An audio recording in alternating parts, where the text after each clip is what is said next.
भगत सिंह के द्वारा लिखे गए पत्र।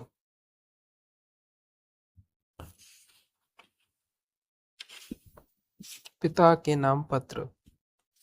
30 सितंबर 1930 को भगत सिंह के पिता सरदार किशन सिंह ने ट्रिब्यूनल को एक अर्जी देकर बचाव पेश करने के लिए अफसर की मांग की। सरदार किशन सिंह स्वयं देशभक्त थे और राष्ट्रीय आंदोलन में जेल जाते रहते थे। उन्हें व कुछ अन्य देशभक्तों को लगता था कि शायद बचाव पक्ष पेश कर भगत सिंह को फांसी के फंदे से बचाया जा सकता है। लेकिन भगत सिंह और उनके साथी बिल्कुल अलग नीति पर चल रहे थे। उनके अनुसार ब्रिटिश सरकार बदला लेने की नीति पर चल रही है व न्याय सिर्फ ढकोसला है। किसी भी तरीके से उसे सजा देने से रोका नहीं जा सकता।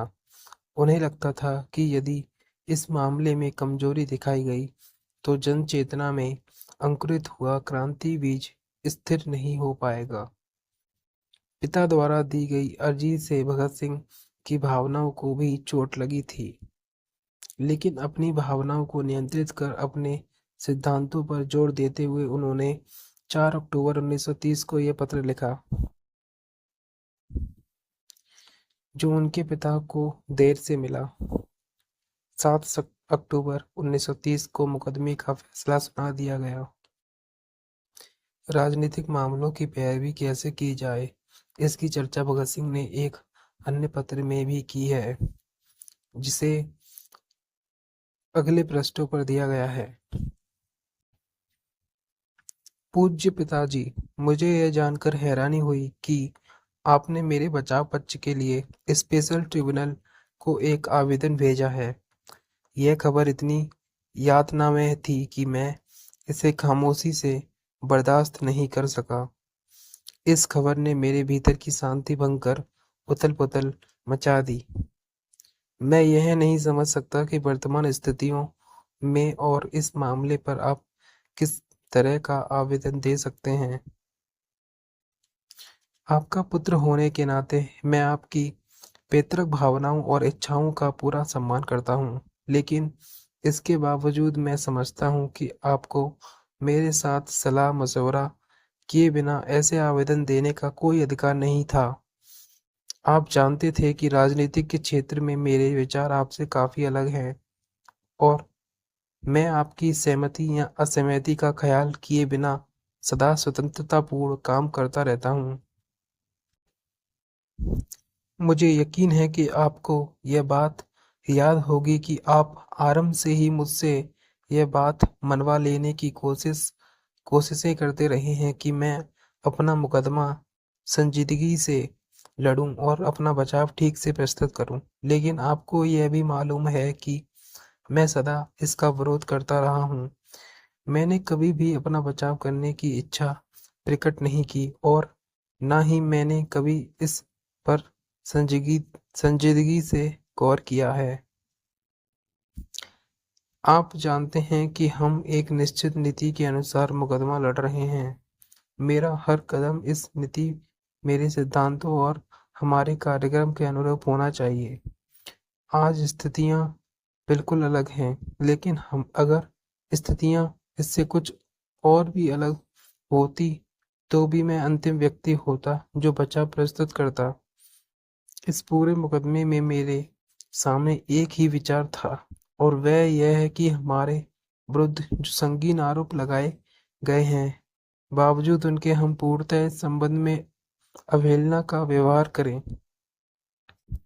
मेरा नजरिया यह रहा है कि सभी राजनीतिक कार्यकर्ताओं को ऐसी स्थितियों में उपेक्षा दिखानी चाहिए। इस पूरे मुकदमे के दौरान हमारी योजना इस सिद्धांत के अनुरूप रही है। हम ऐसा करने में सफल हुए या नहीं, यह फैसला करना मेरा काम नहीं।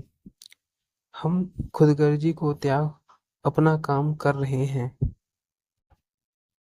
वायसराय वायसराय ने लाहौर साजिश केस ऑडियंस जारी करते हुए इसके साथ जो वक्तव्य वक्तव्य दिया था, उसमें उन्होंने कहा था कि इस साजिश के मुजरिम शांति व्यवस्था को समाप्त करने के प्रयास कर रहे हैं। इससे जो हालात पैदा हुए, उसने हमें यह मौका दिया कि हम जनता के समक्ष यह बात प्रस्तुत करें कि वे स्वयं देख लें कि शांति व्यवस्था एवं कानून समाप्त करने की कोशिशें हम कर रहे हैं या हमारे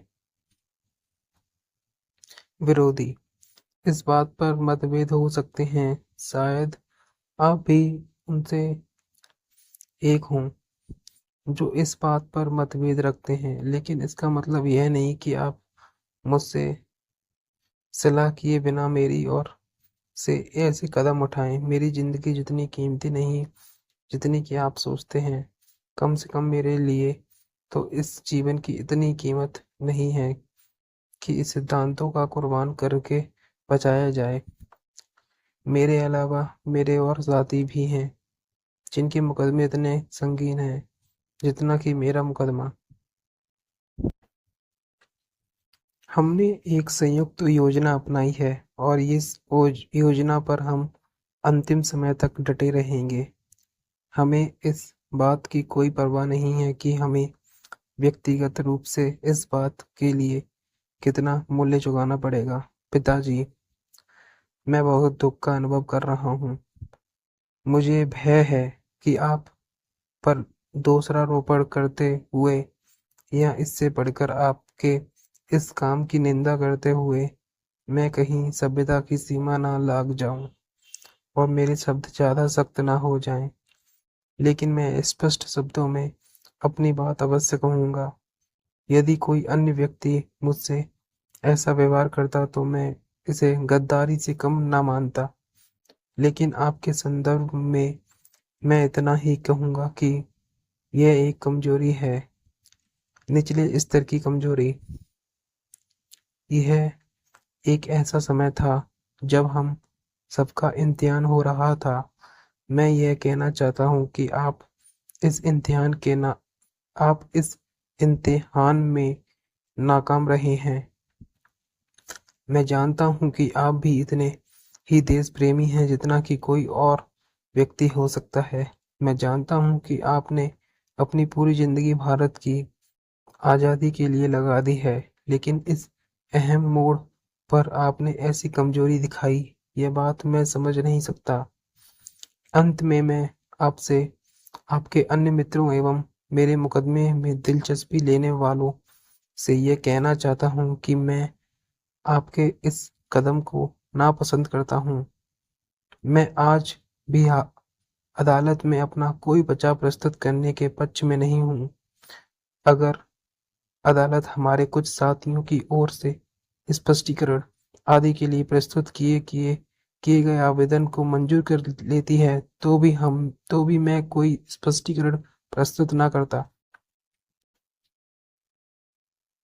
भूख हड़ताल के दिनों में ट्रिब्यूनल को जो आवेदन पत्र मैंने दिया था और उन दिनों में जो साक्षात्कार दिया था, उन्हें गलत अर्थों में समझा गया है और अखबारों में यह प्रकाशित कर दिया गया कि मैं अपना स्पष्टीकरण प्रस्तुत करना चाहता हूँ। हालांकि मैं हमेशा स्पष्टीकरण प्रस्तुत करने के विरोध में रहा। आज भी मेरे वही मान्यता है जो उस समय थी। बोस्टन जेल में बंदी मेरे साथी इस बात को मेरी ओर से गद्दारी और विश्वासघात ही समझ रहे होंगे।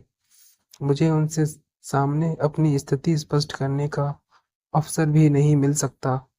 मैं चाहूंगा कि इस संबंध में जो उलझनें पैदा हो गई हैं, उनके विषय में जनता को असलियत का पता चल जाए। इसीलिए मैं आपसे प्रार्थना करता हूं कि आप जल्द से जल्द यह चिट्ठी प्रकाशित कर दें। आपका आज्ञाकारी, भगत सिंह। भगत सिंह के द्वारा लिखे गए पत्र।